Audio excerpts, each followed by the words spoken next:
Did you know that quizzes help you remember things better? Give me 5 minutes of your time to take this week's Funky Friday Anatomy quiz and let's boost your learning.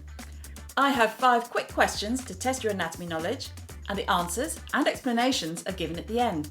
And don't forget, you can pause the video at any time if you need a little bit more time to think. So grab a pen and let's get to it. Question 1. Where is Gerdys tubical found, and which structure attaches to it?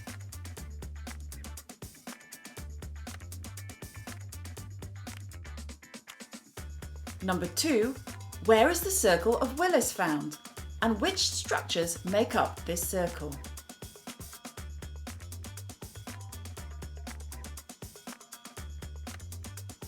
Question 3. Which 5 muscles are found in the superficial flexor compartment of the forearm?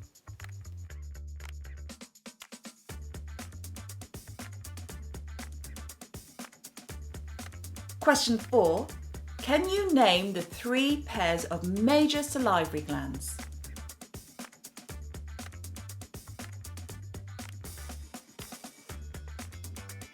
And the final question this week, question 5, is which nerve is responsible for the sensation of smell, and where is it found?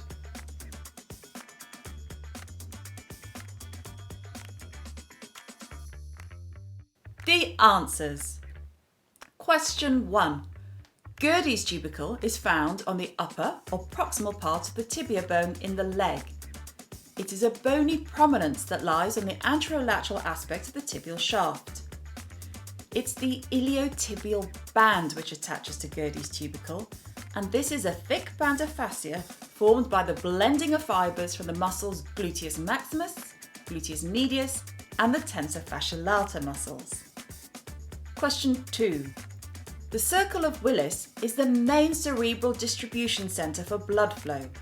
It is a ring of arteries found at the base of the brain. It is an arterial anastomosis that connects 2 major arterial systems to the brain.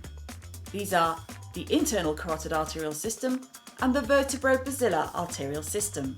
The circle of Willis is formed by the anterior communicating artery, the anterior cerebral arteries, internal carotid arteries, posterior communicating arteries, and the posterior cerebral arteries. The circle of Willis protects the brain from ischemia and stroke by providing a collateral blood supply and flow between the anterior and posterior parts of the brain, and also the right and left arterial systems of the brain. Question 3. The 5 muscles found in the superficial compartment of the forearm are pronator teres, flexor carpi radialis, palmaris longus, flexor digitorum superficialis, and flexor carpi ulnaris. To help me remember these, I use my opposite hand and place it on the forearm. In this position, the thumb is pronator teres, the index is flexor carpi radialis, the middle finger is palmaris longus, which incidentally is absent in 15% of people, and the ring finger is flexor digitorum superficialis, and the little pinky is a flexor carpi ulnaris. For an excellent description and tutorial on the superficial compartment of the forearm, I highly recommend that you watch the video by Prof. Fishy, which you can access on our website, thefunkyprofessor.com. Question 4.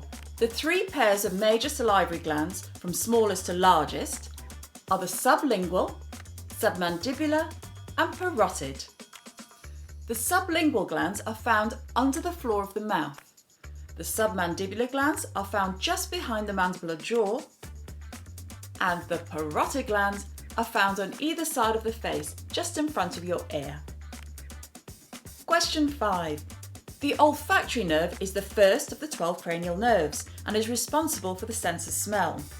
Fibres containing olfactory cells are found in the submucosa of the olfactory epithelium, which lines the inner and upper aspect of the nasal cavity, which includes the superior concha, the upper medial nasal septum, and the inferior surface of the cribriform plate of the ethmoid or ethmoid bone. The olfactory fibres actually pass through the cribriform plate of the ethmoid bone and synapse with the olfactory bulb, which in turn leads posteriorly to form the olfactory tract. The olfactory tract runs backwards on the inferior surface of the frontal lobe of the brain into the anterior cranial fossa within the skull, and it splits into medial and lateral olfactory tracts. It ultimately terminates into the anterior olfactory nucleus of the brain, which processes and interprets smell, and also the entorhinal area of the brain, which is involved in emotions associated with different smells. And this is why when you sense certain smells, like candy floss for example, it can take you straight back to being in a fairground as a child and feeling happy. So how did you enjoy today's quiz? Remember to take a look at my free webinar on why studying anatomy is not difficult. Just follow the link below.